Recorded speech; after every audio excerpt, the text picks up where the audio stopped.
In today's video, I'll be showing you how to create your custom arrows on Canva. So the first step is to add a line to your project. And to do this, simply go to Elements. Then in the search bar, you can type in lines, or you can go to shapes and look for your lines there. Then once you've selected and you've added the line to your project, you can change the color of the line to your liking. So you can have it in black, in red. You can even have it as a gradient. It's all up to you. Then once you've selected the color of the line, ensure that the line is still selected and you should see this option, line style. So click on it and then you can choose to increase the weight of the line, so make it thicker or thinner.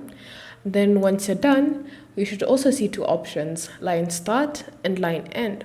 So these two, you can choose which side you want the arrowhead to be on, and you can choose to even have arrowheads on both sides. So you can choose to have it like that, and then you go back to line start and then click on the same arrowhead, or you can choose to add a different shape. It's all up to you. Thank you for watching. If you have any questions or comments, leave them down below and we'll get back to you.